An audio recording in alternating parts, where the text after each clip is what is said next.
Rencana Presiden Joko Widodo berkemah di lahan calon istana Ibu Kota Negara (IKN) Nusantara di Penajam Pasir Utara, Kalimantan Timur, mengingatkan kita pada laku rialat atau tirakat dalam tradisi Jawa sebelum melakukan pekerjaan besar. Informasi Jokowi akan berkemah di titik nol IKN Nusantara disampaikan Gubernur Kalimantan Timur Isran Nur. Kesempatan itu akan dimanfaatkan Jokowi untuk bertemu tokoh-tokoh adat setempat. Kepala Staf Kepresidenan Budi Hartono membenarkan adanya rencana tersebut.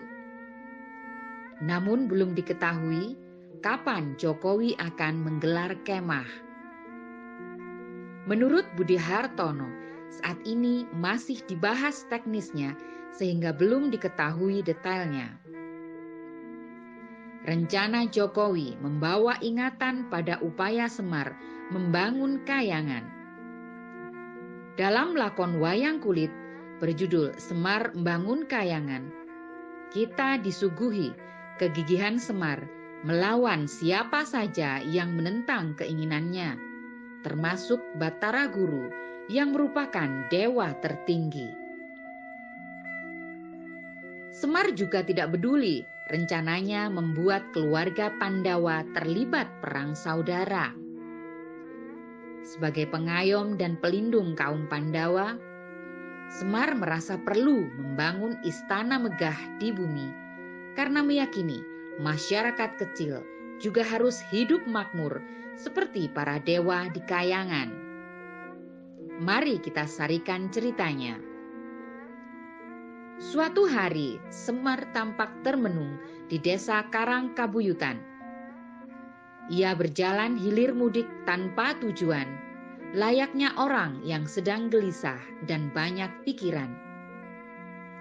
Petruk, salah satu anak Semar, kemudian bertanya, hal apakah gerangan yang membuat ayahandanya gundah gulana? Semar menjawab sedang mencemaskan nasib kerajaan Amarta yang tidak terurus dengan baik. Dari hasil renungannya, muncul ide untuk membangun kayangan di bumi, menandingi kemegahan dan kedamaian Suralaya, kayangan tempat tinggal para dewa.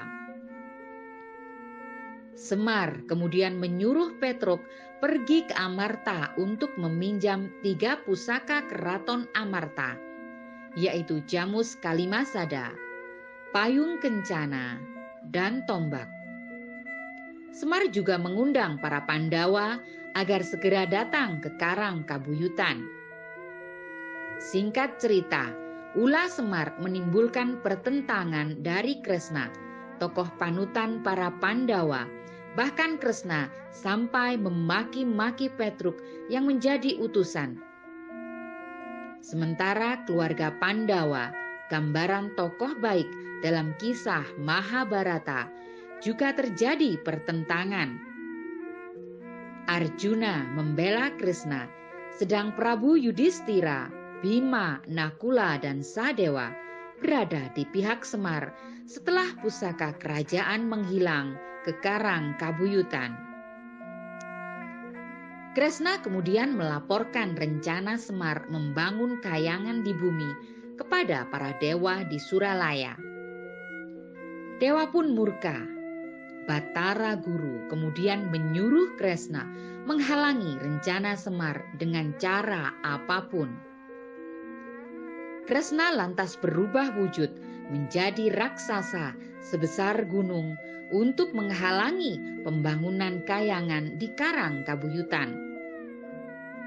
Sementara Arjuna menyamar sebagai harimau ganas yang mengganggu para pekerja. Namun semua upaya tersebut gagal. Semar tetap pada pendiriannya. Semar kemudian murka setelah mengetahui para dewa menentang dengan mengirim Kresna dan Arjuna. Semar pergi ke kayangan dan mengobrak-abrik isinya. para dewa tidak mampu menghadapi kemarahan Semar.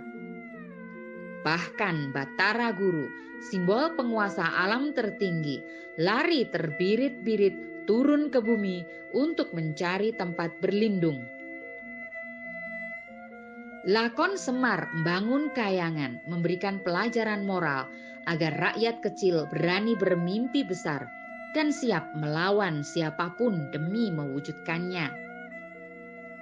Di sisi lain, ada juga pesan untuk para pemimpin yang dalam kisah ini disimbolkan para dewa, agar mau mendengar suara rakyat. Lalu, apakah pembangunan IKN Nusantara merepresentasikan kayangan yang dibangun Semar?